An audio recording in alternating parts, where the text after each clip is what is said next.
Кандайсыңар? Аман эсенсиңерби? Жакшысыңарбы?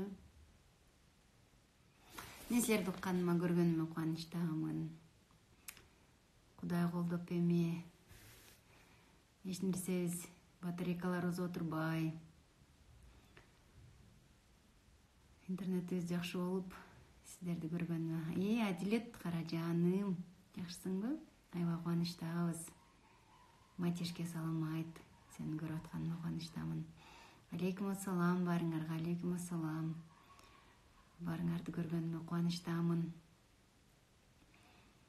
Ошентип эфирде алтын жаап атат Кудай буйрса.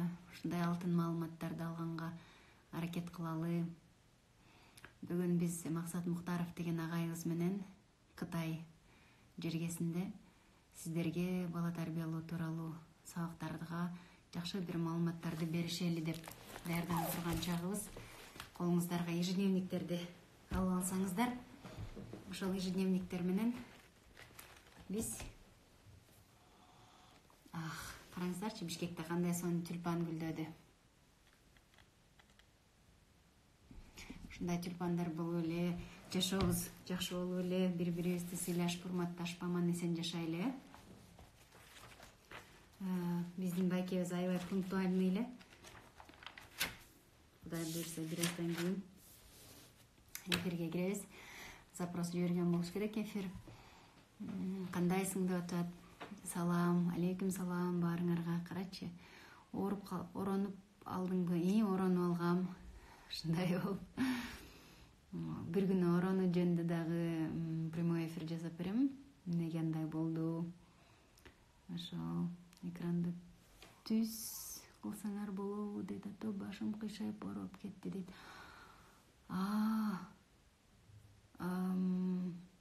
Мен аны кандай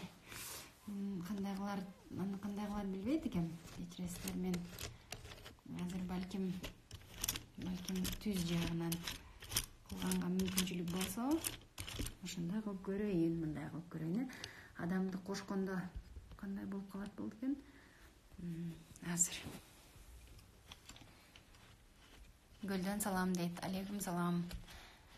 Гүлдүктөр, тынчсыңарбы, аман эсенсиңерби? Тынч болгула. Ушул коронавирус деген балекет батыраак эле өлкөбүздөн кетип калсын. Тилектерибиз орундалып, жакшы күндөрдө жолугалы.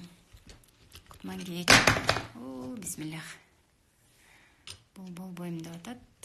Бул Капталдан эле турам деп атат. Алматыдан салам дейт. Алейкум салам, Алматы.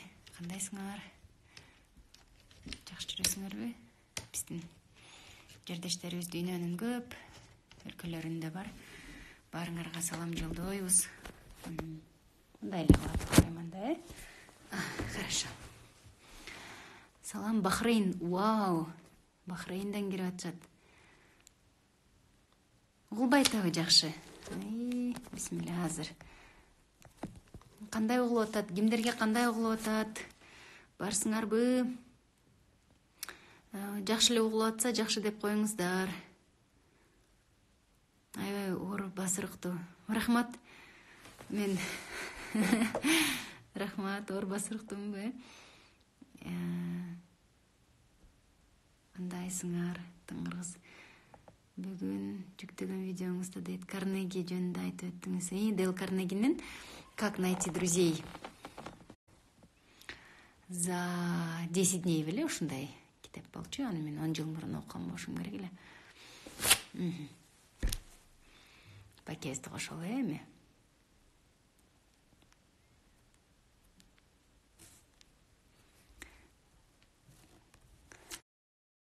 Байке деген солдаттай. Угулуп атса андай аябай жакшы болуптур. Максат Мухтаров. Келдиңизби, Байке?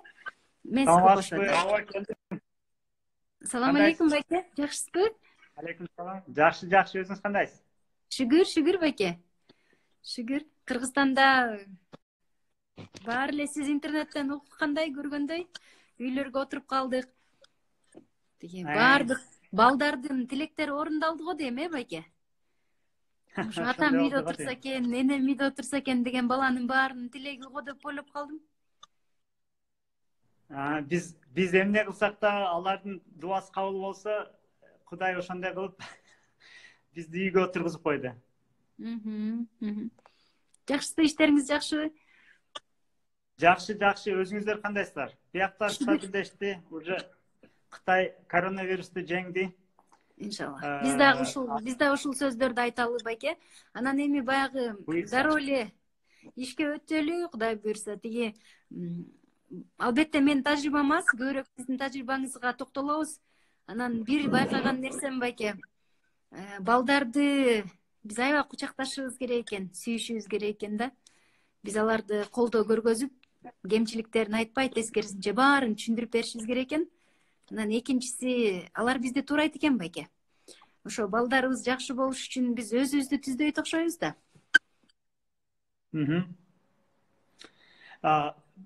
Темага сразу кирип кеттикпи, макул. Бул балдарды тарбиялоо боюнча мага биринчиден аябай кызык, анткени менин өзүм балдарым бар. Анан деги эле бир адам жакшы адам тарбиялаш же жакшы ийгиликтүү адам чоңойтуш үчүн биринчиден кичикисинен башташ керек да, балдардычы. Бул балдарды тарбиясы же балдарды мындай өнүгүүсү бул баягы төрөлө электе башталат. Сиз да билесиз, ошо наука боюнча ошо бала төрөлөктө эле апасынын ичинде эле уже сезе баштайт, туя баштайт. Ошол убакта эгер үй бүлөдө бир уруш талаш болсо, ошол жактан уже баягындай балага эме түшө баштайт да, программа түшө баштайт. Анан ошол өтө маанилүү нерсе. Эгер бирөөсү баласыны жакшы, эркин, күчтүү бала тарбиялайм десе, анда ушундай эмелерди, илимий нерселерди жакшы билип алыш керек да. Мисалы, бала эми мындай айтканда боюнда болуп калды дейли. Мисалы, боюнда болду, уже бала төрөлөт деп баштап атканда, уже ошо жолдошу дейли, жолдошу же ошо мындай уруш талаштар ошол убакта башташ керек да, болбош керек. Сиз айткандай, азыр баланы тарбиялоо деген нерсе бир мындай нерсе почти жок десек болот да, баланы тарбиялоо дегенчи. Анткени бала тарбиялабайбыз биз, бала өзү тарбияланат, чөйрөсүнү көрүп. Сен муну кыл, тигини кыл деп биз тарбиялан кереги жок. Биринчи очередь биз өзүбүздүн жашообузду оңдош керек да. Ата энеси, апасы менен атасы өзүнүн жашоосун оңдогондо, жашоосун курганда бала ошолорду көрүп эле тарбияланат өзү. Муну кыл, тигини кыл дегенибиз менен эң нерсеси ата энеси эмне кылса ошону алат. Баягы алма дарагынан алыс түшпөйт дегендей, алма дарагы ким? Ата эне да, ошонун алыс түшпөйт алма. Ошон үчүн биз көбүнчө ата энелерибизге окшошпуз. Кандай нерсе кылсак да ата энебизге окшойбуз. Анын себеби Брюс Липтон деген бир эме бар, доктор наук. Ошол сөзү бар да, 7 жашка чейин бала подсознаниясындагы, подсознание деген бул өтө маанилүү нерсе. Биздин подсознаниябыз деген биздин жашообуздун 95%-ны подсознаниябыз контроль кылат. Мындай айтканда, биз подсознательный жашайбыз. Эртең менен турабыз, сразу тамак жейбиз, көчөгө чыгабыз же мындай билбей автоматически кылган нерселерибиз подсознание менен болгон нерселер, ошону кылалар. Биздин жашообуз 95% контроль кылат. 5% биздин сознанияда коет. Бул баягы ойлонуп, ушуну кылсам экен. Мисалы, азыр биз сознание менен колдонуп атабыз. Бирок анткени үйдө отуруп калдык, ошо эмне кылайын деген. Биз мындай үйдө 24 саат отурчу эмеспиз, туурабы? Ошон үчүн азыр сознаниябыз колдонуп, үйдө эмне кылайын, балдар менен эмне кылайын, ошо эми колдонуп атабыз. Атак биз күнүгө биз робот сыяктуу жашайбыз да. Эртең менен турабыз, ошо кылган нерсебиз акча табыш керек, иштеш керек, муну кылыш керек, ошону жүрө беребиз да. Ошон үчүн подсознание бул өтө маанилүү нерсе, анткени жашообуздун 95% подсознание кылып атса, подсознанияга 7 жашка чейин эмне болсо түз кирип кетет. Ошого 7 жашка чейин балаңызга же вирус түшүрүп коесуз, же жакшы программа түшүрөсүз, приложение түшүрөсүз. Эгер вирус түшүп калган болсо, ал 7 жашка чейин подсознание кирип калган болсо, 70ке чейин ошо вирус иштей берет. Вирус дегенде мындай айтканда бир жаман нерсе кирип калды балага. Мисалы, эмне жаман нерсе эмне болушу мүмкүн? Эми жаман деле эмес, мисалы, кааланбаган нерсе. Бул кымбат экен, бул аябай кымбат. Мисалы, ошо кымбат дегенди биз киргизип коебуз да, ата эне киргизип коет. А бала уже кичинесинде бир нерселер ага кымбат боло берет. Буну мен кыла албайм. Буну чоңдор кылат, буну окуган киши кылат, буну акчасы бар кылат, буну мындай. Ошону биз кичинесинде программа киргизип койгон үчүн ал балага уже чоңоюп атканда, хотя бүт нерсе возможностор болсо деле, ал өзүнү анчалык өзүнү татыктуу көрбөйт дагы, мындай кедей ой жүгүртүү менен өсүп калса, а бул нерсе мага кымбат деп. Анткени аны ата энеси киргизип койгон. Жаш бала аны түшүнбөйт. Ошон үчүн 7 жашка чейин биз эң жакшы программалар киргизип коюш керек. Ошого да мен аябай каалайт элем, балдарым менен көбүрөөк болоюн деп, как раз менин жумушум да ошондой болуп калды да. Мен азыр балдарымды 7 жашына чейин мен жакшы программа киргизем дейм. Мен обычно ушуга чейин көбүнчө кечини көбүрөөк балдарым менен жүрөм да. Ошо мен каалоо тилегимди Кудай кабыл кылганбы? Мен азыр балдарым менен, как ата катары болсом да, балдарым менен көбүрөөк, анткени жумушум ошо менен связанный. Ошон үчүн 7 жашка чейин көбүнчө мен ата энелерге айтат элем, апалар өзгөчө, балаңыздар 7 жашка чейин болгон чейин ошон үчүн көбүрөөк өзүңүздөр чогуу болсоңуздар жакшы болот. Анткени жаш баланы 7 жашка чейин жакшы программалар түшүрүп койсоңуз болду. 7ден кийин анын подсознаниясы жабылат дагы, аны кайра подсознаниясына киргизиш мындай оңой нерсе эмес. Аны көп кайталаш керек, ошол чөйрөдө болуш керек. Сиз 7 жашка чейин баягындай балага көп сүйүү берсеңиз, балаңызга баягындай ишенич көрсөтсөңүз, балаңыз мындай тынч жашаса, мындай каалаган нерсесине жете алсачы, мисалы, эмне ойногусу келсе, ошол оюнчуктары болсо, аларды алып берсеңиз, ошол кызык ошол оюнчуктарды ойносо, бала уже көп нерсе 7 жашына чейин үйрөнүп алат. 7 жашында жабылат, анан 70ке чейин ошол программаны колдонот. Бул деген сөз, баягы бизде сөз бар го, 7синде кандай болсо, 70синде ошондой деген. Супер. Ошол сыяктуу 7 жашына чейин эң чоң тарбиялар, эң чоң өнүгүүлөр, эң чоң баягындай сиңип калат го мээбизге. Же коркуулар, уялчактыктар, ошондой даже оорулардын кээ биркилери да 7 жашка чейин кирип калган үчүн ошодон калып калат экен да. Даже Ал тургай жанагы кичинекей ажатканага барганда дагы биз уят дейбиз го. Ошону да кылбаш керек экен да, уялуу сезими болот экен. Мисалы мындай да, биз мындай да ойлойбуз. Жакшы караңыздар, мындай өзүңүздөрдү анализ кылыңыздар да, баардык көрөрмандарды караңыздар. Биз баланы как будто бизге окшош деп ойлойбуз да. Как будто бул билет эле эмне үчүн андай кылып атат деп. Биз баланын ордуна өзүбүздү койбой атабыз да. Баланын ордуна өзүбүздү коюш үчүн мынтип түшүндүрөйүн сиздерге. Мисалы, Нурзат айым, ошо сиздин бүт подписчиктерди азыр көрүп аткан 882 кишини алабыз баары, же 888 болду. Кытайчада, кстати, 8 деген байлыкты билдирет. Баарыңыздарды мен Марска алып барам. Мен Марска бир канча жолу барып келгенмин. Марсты билем дейли. Анан баарыбыз Марска бардык. Марска түшкөнүңүздөрдө мындай тың деген бир эме бар. Таш да эмес, өсүмдүк да эмес, непонятный бир нерсе да. Түшүнбөйм, мындай учуп жүрөт, жерге кирет, мындай. Өмүрүңүздө биринчи көргөнсүздөр да. Анткени Марска барган эмес, туурабы? Угултабы?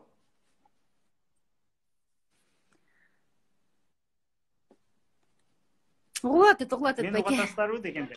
Ооба, мен угатам. Ошо Марска бардык, баарыбыз түштүк Марстан. Скафандраларыбыз бар, мону түштүк. Карасак тың дегенде жүрөт да, мисалычы. Анан сиз биринчи жолу көрсөңүз эмне дейсиз? Бул эмне деп менден сурайсыздар, анткени сиз барган эмессиз, мен барганмын да. Биринчи жолу сиздер барып атасыздар. Анан сиздер айтасыздар, бул эмне десе, мен айтам, бул тың дейм. Анан баарыңыздар бири-бириңизге, карасаң бул тың экен деп бири-бириңизге көрсөтөсүздөр. Мага да көрсөтөсүз, мен айтам, о тың деп өтүп кетем да. Анан сиз таң каласыз. Неге ушундай кызык нерсени мындай байкабай жатат, карабай жатат, мындай кызыкпай жатат деп айтасыз да магачы. Мен аны канча жолу көргөм да, мага кызыксыз. Ошон үчүн мен сизге маани бербейм, бирок сизге таң калыштуу болот. Неге ушундай аябай интересный нерсени карабай жатат депчи. Ошол сыяктуу балаңыз дагы, балабыз дагы бул дүйнөгө келгенде алар как будто Марска баргандай. Ошон үчүн жөнөкөй нерселери, алардын көрсөткөн жөнөкөй нерселери, мисалы алма көрсөттүм мен сизге. Балаңыз келди алма дейт, же ручка дейт, мисалы. Ушуну утуруп көрсөтө бересиз. Сизге чапа ручка. Биз мынтип маани бербей коебуз. Ал деген сөз, ал биздин түшүнүгүбүз боюнча жанагы Марстагы тыңдарды көрсөттө, сиздер маани бербей атасыздар. Маани бербей койсоңуз эмне болот? Балаңыз уже любопытство деген бар го, кызыгуусу өлө баштайт. Бул не важно экен да, бул не важно экен да деп, анан ал көп нерсе үйрөнө албай калат. Ошого сиздер балаңыздардын көрсөткөн баягы повседневный жөнөкөй нерселерди, ошо ручка эмнени көрсөтсө кайталап сурай берет. Ата карачы мына, мисалы мен алма көрсөттүм, алма. Же дагы эмне көрсөтөйм, мисалы апельсин. Анан же ручка көрсөтөт, же ата мына кара деп өз жөнүнө секирет мисалычы. Анан сизге аны байкабай койсоңуз, кызыңызда же балаңызда ошол нерсе баягындай любопытство бирдемке көрсөткөнү өчө баштайт дагы, балаңыз кызыкпай калат дагы, көп нерсе үйрөнбөй калат. Кызыгуу деген баягы сезимини өчүрүп коесуз. Маани бербей койсоңуз. Ошон үчүн мен ата-энелерге айтып элем, эгер балаңызды күчтүү жана көп нерсе билишини кааласаңыздар, сиздер аябай жакшы зритель болосуздар. Зритель деген билесиздер, көрөрмандар, сахнада чыктыңыз. Нурзат айым, сиздин бул тажрыйбаңызда көп болгон. Мисалы, сиз сахнага чыгасыз да, дайымачы, чыкканыңызда элдер сизди монтип карап, кол чапса, сиз ичиңизден кандай нерсе келет? Жагымдуу нерсе да. Демек биз балабызды дагы баягы, мисалы, караңызчы десе, кызым деш керек турбайбы, таң калдым. Азамат деп, Ошондой кылганыңызда кызыңыз дагы көп нерсе көрсөтө берет, көп нерсе үйрөнө берет, көп нерсе алып келе берет, анын үйрөнүүсү аябай күчтүү боло баштайт. Эгер байкабай койсоңуздар, кылбай койсоңуздар, бул кызыктуу эмес, атам да кызыкпайт, апам да кызыкпайт деп, өзү калат дагы көп нерсеге үйрөнө албайт. Ошон үчүн мен ушундай техника таптым. Мен азыр үйгө келгенде балдарым мага "Daddy, look at this" деп мага көрсөтө берет бирдемкелердичи. Мен "Wow, amazing, awesome, high five" монтип, короче, аларга кызыктуу кыла берем. Анан балам лего жасайт да, лего жасайт, анан аябай сложный нерсе жасап койсо, мага да эле кызык болот. О, дейм да. Анан кызым жасабай калат да бирдемкечи. Жасабай калганда ага да внимание керек да. Анан кызым айтат, "Daddy, look at me", ата мени кара дейт да, анан жөн эле бир бут менен секирип коет да. Мындай жөнөкөй эле нерсе көрсөтүп коет да. Ал уже көрсөтө турган эчтекеси калбай калган үчүн анан жөнөкөй нерсе көрөт, мен да "О, молодец" деп коерам да, ошогочу. Бул деген сөз кызыгуусун ойгото берем. Канчалык кызыгуусун ойготсом, ошо кызыгуусу менен көп нерсе өзү үйрөнө берет. Анан балдар фантазиясы күчтүү да. Бирдемке кылып атса, сиздер аны урушуп салбашыңыздар керек да. Буну кылба, тигини кылба. Ал мисалы даже непонятный нерсе кылып койсо деле, анткени мындай нерсе бар да балдардачы.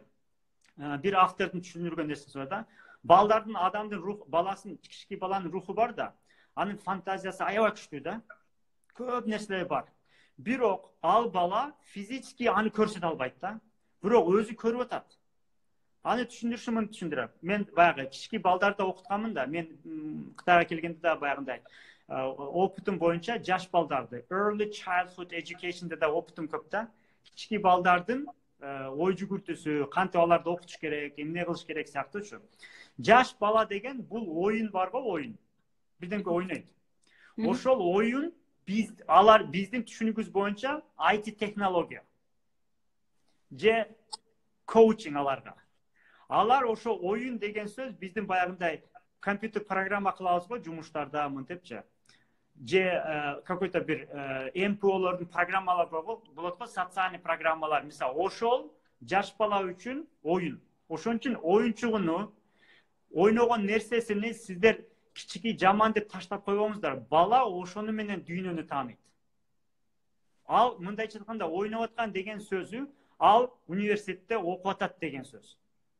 Эгер ойноо бияка отуруп тигинде десеңиз, значит сен окуа деген сөз. Үйрөнбө, өнүкпө деген сөз. Ошон үчүн алар ойнош керек. Мисалы, мен биринчи келгенде бир компанияда иштегем, Кытайга биринчи келгенде, ал компанияда ошол жаш балдарга, байлардын балдарын окутат элек, ошол биринчи келгенде бир жумушум бар эле. Мисалы, 4 мугалим бир балага барабыз да, байдын баласына барабыз. 4 мугалим, 3 мугалим келеш. Бирөө математика үйрөтөт, бирөө бирдемке үйрөтөт, мен да аңгиче үйрөтөм да. Караңыз, балага ошо канча акча берет? Бир саатына 10 000 сом берет да. Анан биз барганда 2 саат окутсак 20 000 сом берет. Бир барган сабакка. Бирок 3 мугалим барат, кебиде 2, кебиде 1 мугалим, ошо сыяктуучу. Мындай ачканда аябай байлардын балдарын окутабыз да. Анан ошол убакта булар атайын программа абдан кызык жери, биз балдарга 20 000 сом бөлмөк тургай, кээде өзүбүзгө дагы 2 000 сом, 1000 сом бөлбөй атпайбызбы? Анан чынында эле балдарга ушул жерден айтыш керек да, инвестицияны аябай көп кылышыбыз керек болот. Себеби кийин 1000 эселеп кайта өзүңүзгө кайтат да. Кечиресиз. Нурзат айым, сиз туура айтасыз. Эми бизде мындай нерсе бар. Мен обычно тренинг өткөндө Буну көргөн киши кылат.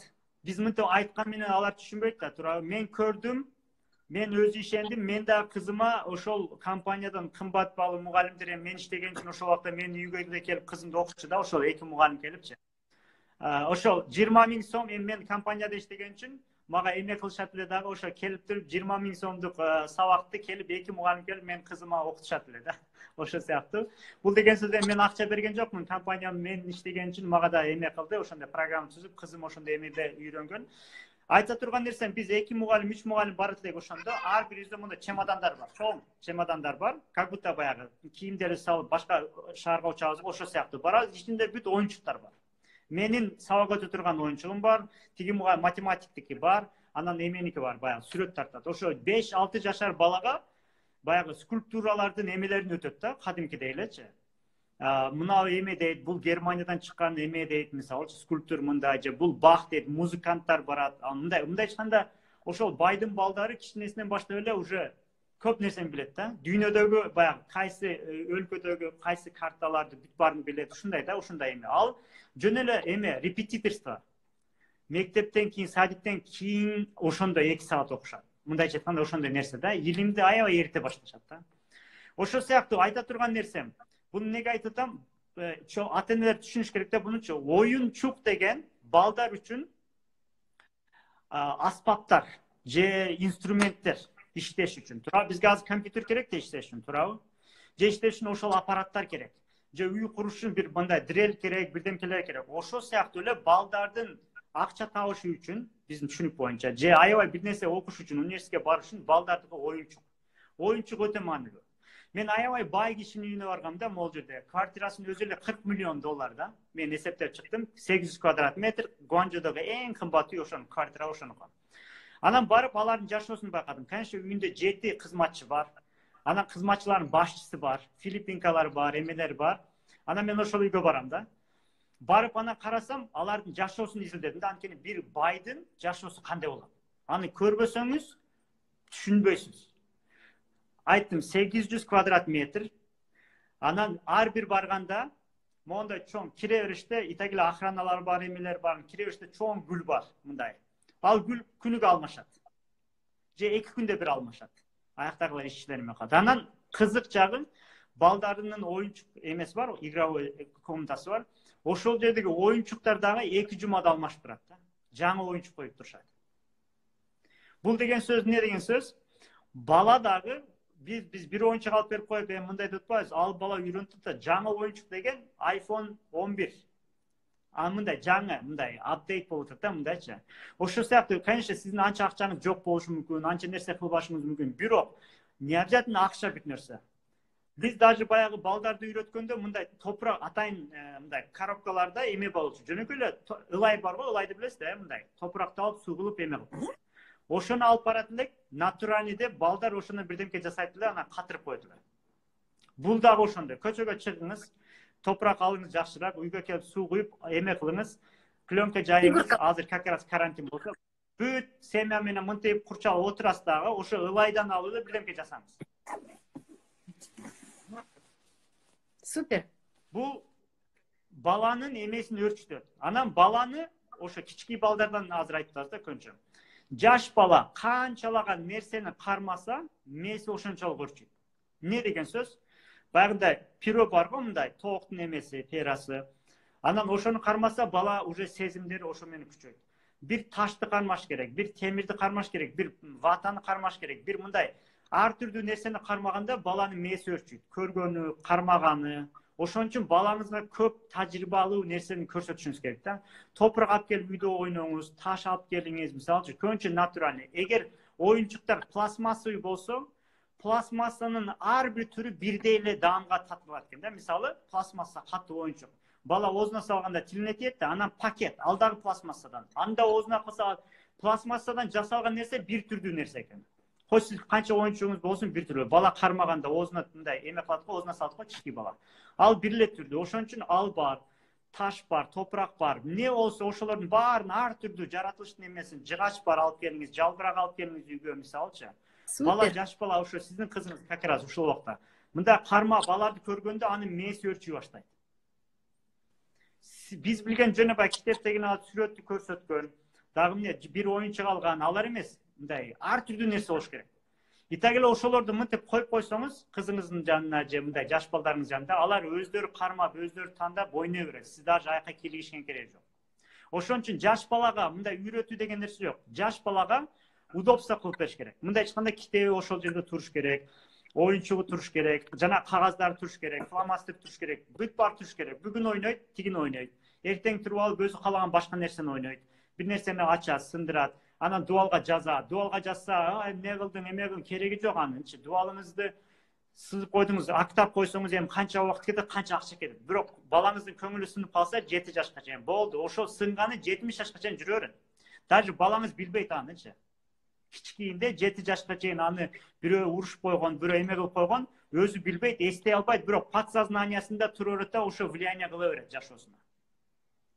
Ошон үчүн бир нерседе чоңойгондо бизнес кылам деп рисковать эте албайт. Бир нерсени жаңы нерсе изобретение кыла албайт. Ошентип коркуп калат. Ошого сиздер балаңызды 7 жашына чейин эң жакшы кыла турган нерсе биринчиси сүйүшүңүз керек. Сүйүү бала үчүн мындай машинеге бензин куясыз го. Мисалы бензин койдуңуз, бак толду, 40 литр толду дейле. Канча кетесиз? Айталы 40 литрге канча кетесиз? 10 эмеден болсо, примерно 400 км кеттиңиз. Бак бүттү, машина токтоду. Дагы бензин куйсаңыз дагы кетер. Мындай айтканда балаңызга канчалык сүйүү берсеңиз, балаңыз ошончолук чоңое берет.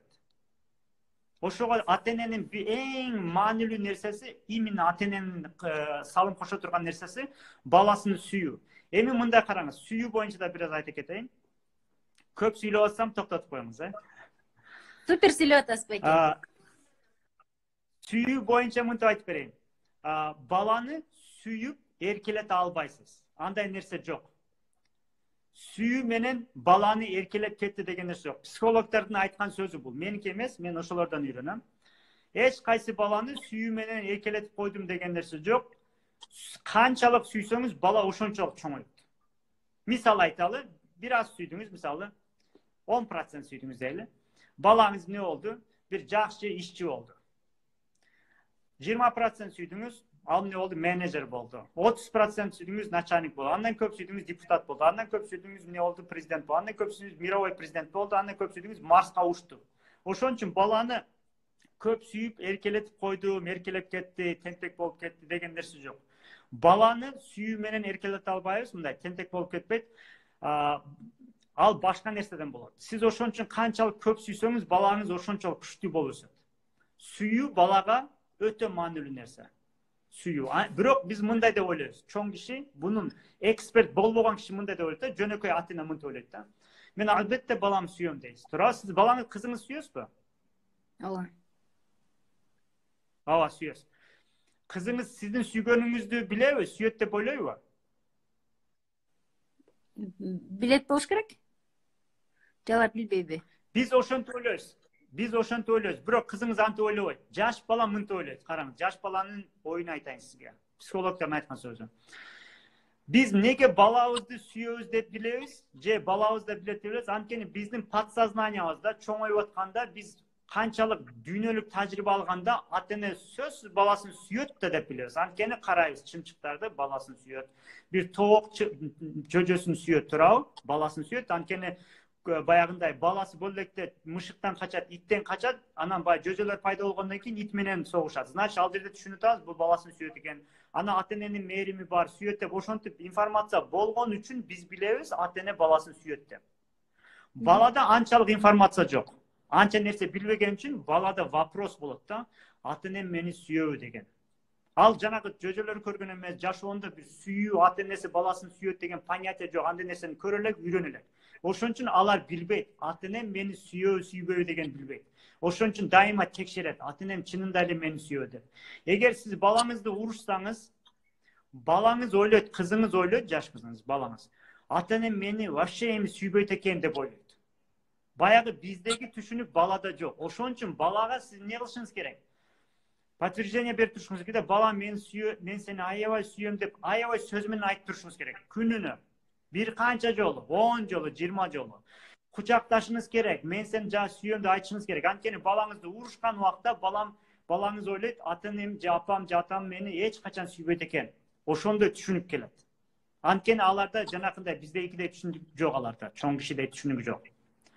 Ошого биз Мен көбүнчө кызым түшүнүк төрөлгөндөн баштап эле ошо сени жакшы көрөм, мен сени жакшы көрөм кызым деп кулагына шыбырайм да, азыр мына 1 жаштан ашты мынтип угат да кадимкидей. Ошо биз алар билбейт, түшүнбөйт дегенибиз менен сүйүүмдү, мээримди баары бир бала жакшы кабылдайт да. Ошол мээримди мындай да, мээримди бала мындай кылат. Жаш балага сүйүү, ата энесинин сүйүүсү өтө маанилүү. Ал только ошону ойлойт. Сиз мисалы көбүнчө ата эне буну кыл дейт да баласыначы, баласы кылгысы келбейт аны.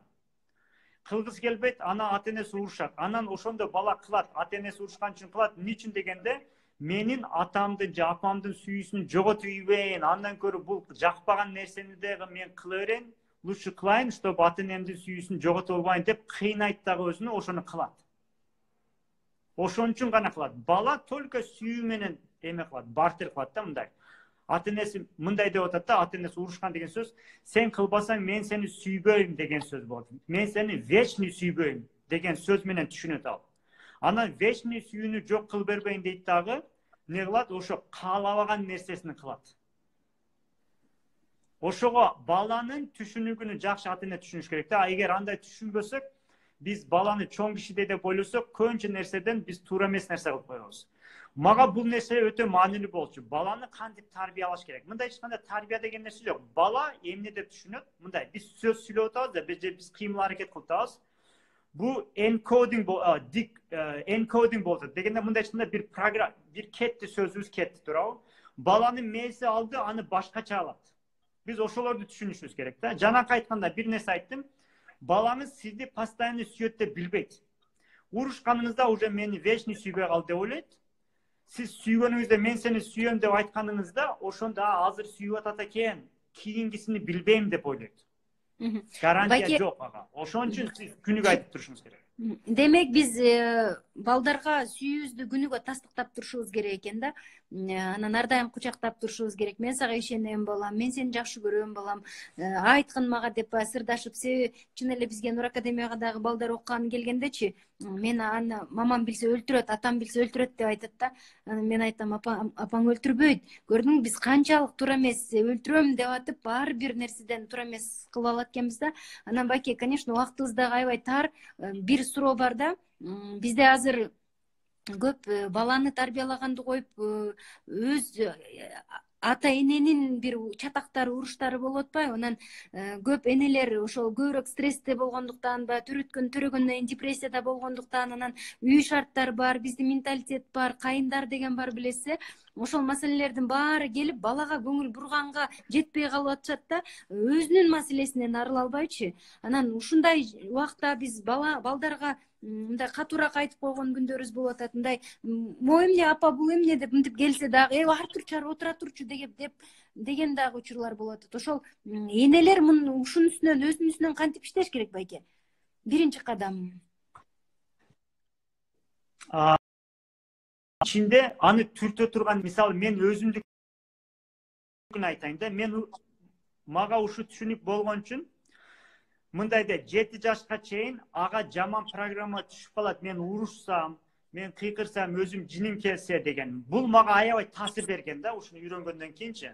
Мен балдарымды жанакында урушайын же эмне кылганда, бул балама вирус түшүп калат, бул 70 жашына чейин бул мээсинде калып калат деген нерсе мага аябай таасир берет да. Ошол мени кармайт. Башка ата энелерге да ушу болушу мүмкүн. Карасаңыз, мисалы, сиз 7 жашка чейин аны киргизип койдуңуз, ойлосоңуз, ал балаңыз өмүр бою ошонон жапа тартып кетет да. Кичинекей нерсеңизде 7 жашка чейин сиз жакшы чыдап коюңуз, ал калыптансын, күчтөнсүн, анан кийин уруша бериңиз дебейм го, бирок ага чейин чыдаңыз деп. Ал эң маанилүү убактар. Ошон үчүн сиз өзүңүздү тарбиялаңыз. Анан көбүнчө ата энелер жинекелеп урушуп койгон себеби, ата эне өзүн өзү сүйбөйт. Өзүнүн жашоосуну контроль кыла албай, өзгөртө албаган үчүн проблемасы ошондо. Сиз балаңызды ойлобоңуз. Сиз өзүңүздү ойлоңуз. Сиз өзүңүз жашоодо мындай бактылуу жашаганды, жылмайып күнүгө жакшы жашаганды күчүңүз бар, ошолорду тренировка кылыңыз. Балаңыз менен связи жок. Балаңыз өзүн өзү бактылуу кыла берет, проблема жок. Балаңыз сизди бактылуу көргөндү жакшы көрөт. Супер. Сиз эч качан мен настроением жок, главный балам жакшы болсун дебеңиз. Балаңыз, сиз мындайча айтканда, мен мындай дейин да. Балам кийсинде балама берип атам да бир кийим болсочу. Балам айтат, ушу атам кийсе экен дейт. Мисалчы, апам кийсе экен деп, кызым мага мынтип бирдемке алып келип берет мынтипчи. Анткени ал сүйүү убагында ата-энесине сүйүү каалайт да, ата-энесинин настроениясы жок болсо, тырышып турса, уже бала мага сүйүүсү жок болуп атат деген коркуусу менен ата-энесинин настроениясын көтөргүсү келет. Туура. Ошон үчүн сизге эң чоң салым балаңызга, кайненеңизге, жолдошуңузга, же келинчеңизге бир эле өзүңүз, бир эле эмеси бар, техникасы бар. Сиз өзүңүздүн настроенияңызды көтөрүп, жакшы кылып жүргөндү үйрөнсөңүз, калгандары автоматик чечилип кетет. Ошону айтып атпаймынбы, тиги биз баланы урушуп эмес, күйөө менен аялдын ортосундагы. Себеби мага кээде келет да, балам 10го чыкты, балам 20га чыкты, бирок бул жылдар кантип өткөнүн билбейм. Мен күйөөм менен согушуп атып, балдарыма көңүл бурбай калыптырмын депчи. Элестетсеңиз, айлар эмес, жылдар. Мен дайыма аялдарга ушуну айтам да, ыйлап турган эненин баласы бактылуу болбойт. Сен баланын ата-эне менен урушканда, балдардын бурушта көздөрү жайнап турганын көп эле жолу көрдүк да. Анан ошол балдар чоңойгондо коомго кандай балдар болуп келет? Сиз аябай туура айттыңыз да, биз энелердин жылмайып жүрүшү үчүн иштешибиз керек болуп атат да. Сен жылмайсаң, анан кийин сенин кабагыңды көрүп бала дагы ар жыргап ойной берет. Байкасаңыздар, силер ыйласаңар, балдар кошо ыйлайт да. Анан кийин чоңойгондо дагы жүрөгү айтып атпайсызбы 7 жашка чейин. Бул өтө сонун маселе да. Анан эми мен баламды карайт элем 7 жашка чейин деп баягы урушпай да кое албайт экен да күйөөсү менен. Ошо ситуацияларда сиз айткандай ата-эненин урушумунда да бала мынтип ойлойт. Бала мынтип ойлойт. Атасы менен апасы урушкан бала ата-энемдин урушканынын себеби менмин деп ойлойт. Өзүнүкүн ойлойт. Туура. Баланын психологиясы ошондой да. Сиз ата-энеси урушуп атса, бала менин айыман урушуп атат деп өзүнү жемелейт, өзүнү жаман көрөт. Мен аябай каалайт элем ата-энем жакшы, бактылуу жашасын деп. Менин айым да ушундай кылып атат деп. Бала ошентип ойлойт. Бир. Дагы башка нерсе бар, кичинекей балдар дүйнөдө эмнени көрсө, көчөгө чыксам эмнени көрсө, меники деп ойлойт. Балада андай бирөөнүкү деген түшүнүк жок да. Любой нерсе көрдү, ала берет ал, меники деп ойлойт. Ошондо дагы ата-энелер чоң киши да эмечи. Бул аныкы сен билбейсиңби деп антип эме кылбасын. Ал ошентип норма. Балага 3 жаш, 4, 5 жашка чейин бала көчөдө көргөн нерсени, бирөөнүн оюнчугун, башка нерсени оюнчу меники дегени норма. Буну билиш керек. Ата-эне ушундай нерселерди үйрөнүш керек да. Бала жөнүндө аябай көп нерсе үйрөнүш керек. Бирок ошол айта турган биринчи нерсе баланы кантип тарбиялам. Балам азмага да көп суроо беришет да, мен баламды жаман тарбиялап койбойн деп ошентип аябай переживать этишет да. Ошол переживаниясы бала үчүн болбосун, өзү үчүн болсун да. Өзүгө переживать этсин да. Эмнегенде өзү жаман болсун, не только баласы, жолдошу, кайненеси, үй бүлөсү, ошо өлкөсү, ошо дүйнө адамзаты болуп кетет да, ошентипчи. Ошону биз сизде экөөбүз ушу тренингде айтабыз да, биздин айта турган ключевой нерсе, сиз өзүңүздү аябай жакшы кылсаңыз болду, калган бүт нерсе чечилип калат. Өзүн сүйүү эмнеден башталат? Мен билем, тиги Dolce Gabbana майке $500. Тамаша байке. Кандай? Сиз $500 майка жөнүндө айтпадыңыз беле? Ичиңизден жакшы кийип жүрсөңүз. Ооба. Ошо сыяктуу. Бул эми тамаша да. Бирок ушул жерден аябай жакшы кыстырма болуп атат да. Бизде көп энелер мынакей 1,5 миң киши, көбүнчөсү энелер карап атат да. Өзүңө болгон сүйүүнү эмне аркылуу алып келиш керек? Бизде себеби 7 жашка чейин жанагындай өзүбүзгө сүйүү кирбей калыптыр, тилекке каршы. Анан ошонун баарын азыр жыйынтыгын көрүп атабыз да. Ошон үчүн жок дегенде азыртадан аракет кылып, балким алдыдагы бир канча жылда сонун бир результаттарга келип каларыбызга ишенүү менен кадам таштоонун эң алгачкыларынан эмнелер болот? Эң алгачкылары мындай, эгер энелер көп угуп атса, мынтип айтайын, энелерге совет берейин, биринчи очередчи. Ошо келинчектер, энелер, апалар, сизде мындай деп ойлобоңуз. Мисалы, өзүңүздү бечара сезбеңиз. Жашоо сиздин каалагандай болот, буга ишениш керек, бул сиздин колуңузда. Бирок айтасыз да, жолдошум мындай да, бирок ал бул караңыз, сиз жолдошуңуз кандай болсо болсун, тагдыр сизге бир жолдош берди. Жолдошуңузду өзгөрткүңүз келсе, биринчиден жолдошуңуз кандай болсо ошого ыраазы болуңуз. Разы болсоңуз, тагдыр сизди ошо разы болуп атат жолдошуна деп туруп, анан жолдошуңузду өзгөртөт. Жакшы кылат сиздикиндей. Бирок сиз ага шылтоо кылып, атаандашып, сен кылсаң мындай, мындайча бечара болуп оорубаңыз. Сиз индивидсиз, Кудай сизди билет, Кудай каалаганыңызды берет, тагдыр каалаганыңызды берет. Бирок сиз тагдырга ишенбей, Кудайга ишенбей, менин жолдошум кылбайт да, ал башкача, сен билбейсиз, сиз билбейсиз. Мага да кээ бир ушундай айтат, сиз билбейсиз, менин жолдошум таптакыр башка. Ал сиз андай болбойт, жизнь андай болбойт деп сомнение кылат да өзүнүн жолдошуна. Анда ошол Кудай айтат экен, сен эгер мени ошентип кылдыра албайт деп ойлосоң, сомнение кылсаң, анда ошондой болсун деп жолдошуңуз чынында өзгөрбөйт. Ошого бунун техникасы, сиз бечара болуп оорубаңыз, жолдошуңузду өзгөрткүңүз келсе, апаларга айтып атам да, жолдошум мындай болсо, тигиндей болсо, балабыз жакшы болот да, тигиндей деп. Сиз ошону жазыңыз. Мен ушунчалык кубанычтамын, мен ушунчалык ыраазымын, кубанычтамын, жолдошум ушундай деп жазыңыз. Ушунча акча алып келет, балама ушундай карайт, нени кааласаңыз, жолдошуңуздун кандай болгонун кааласаңыз, ошону ыраазымын деп жаза бериңиз. Хотя андай эмес. Бирок сиз жазган сайын сиздин ичиңиздеги ага каршы отношенияңыз, сезимдериңиз өзгөрөт. Бир, тагдыр сиз разы болгон үчүн жолдошуңузду өзгөртөт. Жолдошуңуз именно сиз каалагандай болот. Бирок сиз жолдошуңуздун өзгөртүүсүнө концентрация кылбаңыз. Сиз өзүңүздүн өзгөрүүңүзгө концентрация кылыңыз. Анткени сиз жолдошуңузду итек эле өзгөртө албайсыз. Сиз өзүңүздү өзгөрткөнүңүздө жолдошуңузга таасир бересиз. Сиздин таасириңизди алган жолдошуңуз өзүнө өзү өзгөртөт. Жакшы жака. Мен буну сизге 100% подтверждение бере алам, анткени мен буну өзүм техниканы эме кылганмын. Жашоом Кудайга шүгүр аябай жакшы, мен аябай кубанычтамын. Баягындай акча бул мындай болсо өзүңүз ойлонбоңуз аны. Ал деген сөз, сиз тагдырга кийлигишип атасыз. Сиз тагдырдан сураңыз, Кудайдан сураңыз. Мен конечный итог эмне, жолдошум мындай болгону, балам мындай болгону, мен мындай болгом. Болду. Анан аны кантип кылат дегенге сиз жооп бербейсиз. Каалай бериңиз, ошоңузга разы боло бериңиз, анан 1 жума өтсүн, 2 жума өтсүн, 1 ай өтсүн, аябай көп өзгөрүүлөр болот. Бирок ошону 10 нерсеңизге разы болгонуңузду жазыңыз. Сиз адам катары конечно нени каалап атасыз, ошону. Бирок ал жака бара турган жолдорду сиз ойлобоңуз. Сиз ойлойсуз да, жолдошум мындай болгондо мындай болот эле, же акча болгондо мындай болот эле, же коронавирус болбогондо мындай болот эле. Аларга кийлигишпеңиз. Алар мындай, пайгамбардын сөзү айткан сөзү бар да, тагдырга кийлигишпегиле деген сөз бар. Тагдырга кийлигишпегиле деген сөз мындай.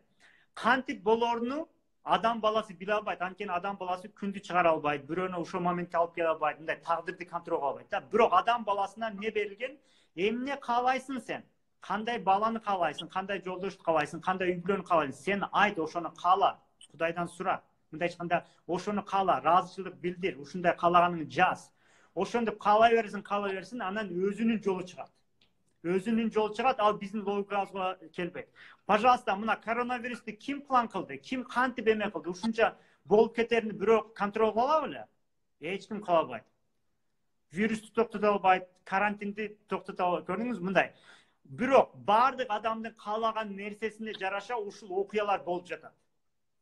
Балким сиз айткандай эле канча жылдан бери ушул экономика, базар экономикасына кирип кеттик го, баягы Советская жыгып, анан акча таап, бүт баары Россияга кетип, эме кылып, ушуга кирип кеткенден кийин балдар, байкуштар үйдө калып, ата-эне мээримсиз калып, ошондой болгондон кийин балким ошолордун баардыгынын дубасы кабыл болду. Мына сизге коронавирус, ата-эне менен апасы, эч ким чыгарып, милиция монтип, Индиядагы окшоп көчөдө жүрсө монтип сабайт да, милиционерлер үйүңө барчы. Мындай шекинде сабайт дагы үйүңө барып балаң кара деген сыяктуу да. Ошол сыяктуу көчөгө чыга албай үйгө отургузуп койду. Бала күнүгө эмне кылып атат? Ата-энесин ойгонгондо ата-энесин көрүп атат, сүйүнүп атат. Ойгонгондо ата-энесин көрүп атат. Уже бала успокойный болуп атат. Ошол эле убакта ата-энелерге айтам, коронавирус тигинде деп кабарлар көрүп, балаңызды антип коркутуп койбоңуз. Аябай жаман нерсе. Балаңыз коронавирусту билбейт, адамдар өлүп атат, карасаң мындай болду, андай жаман нерсени киргизбеңиз. каждый раз турганда чогуу тамак жеңиз жанакындай ылайдан көчөдөн алып келип пленканы жайыңыз үйгө, ортого чоң ылай менен суу куюңуз, мынтип камыр сыяктуу кылып эмени кылыңыз, же ун менен, ун кымбат болушу мүмкүн, эми топурак менен кылыңыз мисалчы. Балаңыз менен монтип ойноңуз, жаш баладай болуңуз мисалчы. Бул көрдүңүз ушундай конечно каалагандан кийин тагдыр өзүнүн жолу менен алып барат. Азыр сиз айткандай, жанагы айтканыңыздай тура эле балдардын дуасы кабыл болду, ата энеси экөө тең үйдө, кааласа да чыга албайт. Супер. Байке, баары бир бул өзүн өзү өнүктүрүүнүн чеги жок да, баягы чексиз адам. Анан бизде ошол өзүн өнүктүрүүдө илгери биздин ата энелер билген кандай тарбиялаш керек экен. Бир маселе бар да, Мирбек Атабековго айтышыптыр да, балдарды урбаш керек деп. Анан Мирбек күлүптүр да, биз деле таяк жебедик беле депчи. Анан эгер сиздер мындан да көбүрөөк сүйүүдө болгондо, сиз мындан да чоң кыйынырчы болмоксуз дегенде айтылган экен да. Демек, биздин азыр канчалык мүмкүнчүлүктөрүбүз, потенциалыбыз болгон болсо, биздин балалыгыбызда мындан дагы көбүрөөк сүйүүлөргө кабылганыбызда, ата эненин сүйүүсү, ошол туура тарбия мындан дагы бийигирээк жерлерге алып барат экен. Ошондуктан биздин ата апаларыбыз бизди тарбиялаганда өзүнүн көзү жетишинче, өзүнүн тажрыйбасы жетишинче, өзүнүн дүйнө таанымы жетишинче ата энеден алганы менен гана бизди тарбиялады. Биз тескерисинче апам минткенде мындай болмокпуз, атам минткенде мындай болмокпуз деп отурбастан, кайрадан алардын кылбаганын эми балдарыбызга кылалы да. Себеби биз аларды жөн гана сүйөлү ата апаларыбызды, бирок алар кайталаган биздин оюбузча каталарды биз балдарга кайра кылбайлы да. Эң эле биринчиси бул балдарга болгон сүйүү болду, экинчиси кучактоо болду, үчүнчүсү ойноңуздар дедиңиздер. Суроолоруна дагы тартынбай, ары отурчу дебей, көбүрөөк телевизор, телефон тиктегенден көрө ушул мүмкүнчүлүктү балдарга бир ай мынакей үйдө отургузуп атат. Супер мүмкүнчүлүктү балдарды сүйүү менен өткөрөлү. Онлайн сабактарга катышып ушуну көрүп бергениңиздерге чоң рахмат. Максат байке, мен сизге чексиз ыраазымын. Мен бул азыр атайын 45 мүнөт кылып сохранить этип коеюн деп атам да, видео катарычы. Өчүп калса коркуп атам, өткөнкүдөй жоготуп аламбы деп. Мен сизге ыраазымын байке. Мындан ары дагы түз эфирлерди кылып туралы, сиз айткан темаларда ушуну дагы тереңдетели, тарбияны тереңдетели. Себеби азыр адамдар ар кандай болуп атат. Ой койчу, мен кантип тарбияламак элем, анан негизи эле адамдын өзүнүн үстүнөн иштөө дегенди түшүнбөгөн адамдар дагы бар да. Кантип иштемек эле, ал кантип үйрөтмөк эле, максат эмнени үйрөтмөк эле, Нурзат эмнени жыргатмак эле дегенчи. Анын сыңарындай ким бизди түшүнүп атса, мен силерге ыраазымын. Ким бизди түшүнбөй атса, бир күнү түшүнүп каларыңарга Кудайдан суранам. Мекенчил, жакшы, татыктуу бир тарбиядагы өзүнүн үй бүлөсүн алып кеткен, дүйнөгө өзүнүн салымын кошо алган. Себеби кээде кимдир бир өзүнүн үй бүлөсүн алып кете албай аткандар бар. Тескерисинче шаарга, элге өзүнүн акылы, билими менен салым кошкон сиздей байкелер көп болсун байке. Ушунчалык дагы бир ирет тазим кылам сиздин билимиңизге, англис тилиңизге, сиздин ушундай дайыма кайсыл кесипти аркаласаңыз дагы анын ичине кирип казганыңызга, анан адам эң негизгиси кайсыл кесипте болсо дагы анын мыктысы болуш керек экен. Сиз дагы өз кесибиңиздин мыктысысыз байке. Ишиңизге ийгилик каалайм.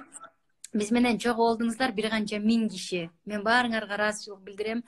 Албетте биз баардыгын билебиз дегенден алыспыз. Биз Максат байке экөөбүз ар бир күнү үйрөнүп, ар бир күнү окуп, ар бириңерден сабак алып атабыз.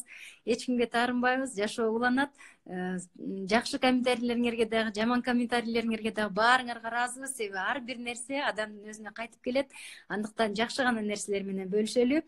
Байке, ден соолугуңуз чың болсун. Кудай буйрса 2-3 күндөн кийин кайра бир түз эфир кылалык, башка бир темада. Макул. Акыркы нерсе айтып кетем, бирок мындай ичимде мындай турат да, мен баягы элдерге айтыңыз. Мынтип кечиресиз бир аз эме кылса, биринчиден мен чынында эле канча киши көрөт, канча киши карап атат, бүт кыргыздар, мен кыргызча айтып атам, мисалычы бизде кыргызча өтүп атабыз. Мынага ишенишиңиз керек да, сиздин колуңуздан келип бул боло турган нерсе. Баягындай кандай десем, кыла албайм, мындай нерсе жок да. Кудай бүт эмелерди ингредиент деп коет. Bir plov жасаш үчүн бүт нерсе керек го, күрүч, туз, май, бүт нерсе керек. Ошолор болгондо гана плов жасайсыз го, мисалычы. Ошонун баары ошо сизде азыр көрөрмандардын баарында ичинде бар. Проблема жок. Бир нерсе Америкага барганыңыз кереги жок. Бир нерсе көп үйрөнгөнүңүз кереги жок. Просто сиз каалаңыз ошол нерсе анан убактысы менен май куюлат биринчи, анан пияз салынат, анан куурулат, анан күрүч эт салынып эт куурулат, анан күрүч ошол эмелерди үйрөнүп алсаңыз болду, анан плов жасалат да, мындайча айткандачы. А сизде азыр туз жок же азыр май жок деген нерсе жок. Адам баласынын ичинде бүт нерсени Кудай берген, ошо мээ, көз, кулак бүт баарын берген да. Сизде азыр колуңузда бар. Бир жака барганыңыз кереги жок. Үйдө отурасыз, жалгыз отурасыз, уже баштайсыз, мындай көрө баштайсыз жашооңузда өнүккөн үчүн. Анан ошондой өткөндө да дайыма айтып кетем, Нурзат айым, мындай дейм да. Биз ушинтип аябай жашоого машыгып, аябай бактылуу жашасак, үй бүлөлүк бакыт менен. Биз Америкага барып баягы чоң зданияларды көрүп атабыз, Египетке барып пирамидаларды көрүп атабыз, мисалы да, туурабы? Адам жасаган, тигинде адам жасаган да. Пусть элдер, дүйнөдөгү элдер Кыргызстанга келсин дагы үй бүлөлөрдү көрүп кетсин да. Аяттан ушундай бактылуу жашаса болот экен да дегенчи. Биз ошону куралы. Ал көзгө көрүнбөйт, туурабы? Бактылуулук көзгө көрүнбөйт да, мисалы. Баягында зданиялар эмес, кымбат баалуу, мисалы да. Ана кирбе пирамида курган жокпуз дагы эмне? Чоң технологиялар, мисалы Кытайда, Япония, Индиядагыдай технологиялар болбошу мүмкүн. Анткени ага бир акча керек, ага илим керек да. Бирок азыр колубузда болгон нерсе эмне?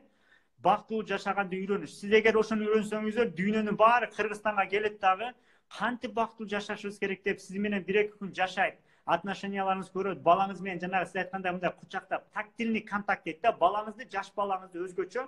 Андай кылган мындай эмес, сразу кучактаңыз.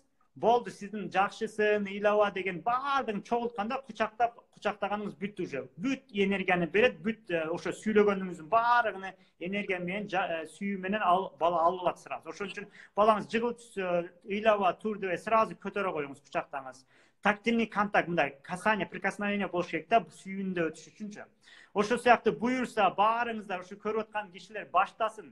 Башка бирөөнү ойлобоңуз, Кыргызстанды ойлобоңуз, башка бирөө өзүңүздү ойлоңуз, ошонуңузду өнүктүрүңүз. Анткени сиз апасыз, анткени сиз атасыз. Ошо өзүңүздүн каалаган нерсеңизди эме кылыңыз, сиз бактылуу болуңуз, өзүңүз бактылуу болуңуз, анан бактылуу болгондо итегиле сиз мындай каяка барсаңыз бактылуулукту чачасыз. Аябай жиниңиз келип жүрсө, каяка барсаңыз жиниңизди чачасыз. Түшүндүңүзбү? Балаңызга жин. Сиз аябай бактылуу болгондо ошо кички балаңызга жиниңиз чыкпайт, эмне чыгат? Бакытыңыз чыга берет да. Аны чыгарбайм, топтойм десеңиз да ушунча көйүп кеткенден кийин монтип ташып чыга берет да, аябай эме болот да, элдер мынтип кармай албайсыз өзүңүзгөчү. Ошондо чындыгы нерсе ошо болот. Эң маанилүү нерсе, акыркы сөзүмдү айтайын. Балаңызда бир эле ата эненин бир эле эмеси бар, үйрөтө турган нерсеси бар. Ал эмне билесиздерби? Балаңызга кантип бактылуу болгонду үйрөтүңүз, болду. Башка эчтеке кереги жок. Балаңызга кантип бактылуу болгонду үйрөнүш керек. Ал үчүн өзүбүз бактылуулукту үйрөнүшүбүз керек да. Ал үчүн өзүбүз ички жан дүйнөбүз менен сиз бактылуу болосуз. Балаңыз автоматически бактылуу болот. Анткени сиз кантип бактылуу болуп атканыңызды балаңыз сизди карап өсөт да. Ошондо өзү алып алат дагы, мынтип бактылуу болот экен дейт дагы, болду ошол. Демек, кайра бир жолу бир 5 пункт айтып коелук. Балдарды дайыма кучакташыбыз керек. Балдарга ар дайым жакшы сөздөрдү арнашып, айтып туруш керек. Мен сени жакшы көрөм дегенди дайыма айтып туруш керек. Дагы Анан мындай кучакташ керек, дайыма айтып туруш керек. Анан балдарга эң жакшы зритель болуш керек. Зритель билесиз да? Вау, абдан сонун, жакшы, азаматсың, хай-фай, мисалычы. Мындай жакшы зритель болуш керек да. Мындай тартап туруш керек, дайыма айтып туруш керек, жакшы зритель мындай калыш керек. Анан мисалы чоң киши менен сүйлөп атсаңыз, балаңыз келип тартып же бирдемке сүйлөйт го. Анан балаңызды жок деп айтпайсыз да, балаңызга внимание бересиз. Чоң кишиге айтасыз, кечиресиз дейсиз, балаңызды мындай карайсыз да, ошондой деп. Жок дегенде 2 секунд же 3 секунд бөлсөңүз болду, балаңыз бир нерсени көрсөтүп да кайра кетип калат. 3 секундуңузду аябаңыз. Балаңызга карап, көзүнө карап, эме внимание кылыңыз. Анан эшиктен киргенде сөзсүз түрдө, сага чуркап келгенде сөзсүз түрдө кучактап, жакшысыңбы деп учурашып, убакыт бөлүп коюш керек, Ооба. Анан дагы бир нерсе айтам. Эшиктен, эми азыр эшиктен келбей калыңыз, итегеле үйдө отурасыз да. Эшиктен дайыма келгенде ар бир балаңыз менен 3 минутадан сүйлөшүңүз. Мен 3 балам болсо келип биринчи балам менен кызым менен сүйлөшөм. Кандай болду, күнүң кандай болду, эмне ойнодуң? 3 минут сүйлөшөм. Тиги балам менен 3 минут сүйлөшөм. Анан тиги балам менен 3 минут сүйлөшөм. Ар бир балаңызга 3 минут эме кылыңыз, ошо сыяктуу. Сүйлөшүңүз, күнүң кандай болду? Эмне кылып атасың? Анан дагы бир нерсе айтып кетейин. Балаңыз кичине болобу, аны карабастан сиздин өзүңүздүн жашооңузду айта бериңиз. Мен балама айтам, мен ушундай товар жөнөтүп атам, мен ошону коучинг кылам, Кыргызстанда мындай кылып кеттим. Алар түшүнбөйт деп айтпаңыз, алар аябай жакшы түшүнөт. Бирок сизге көрсөтө албайт анысını.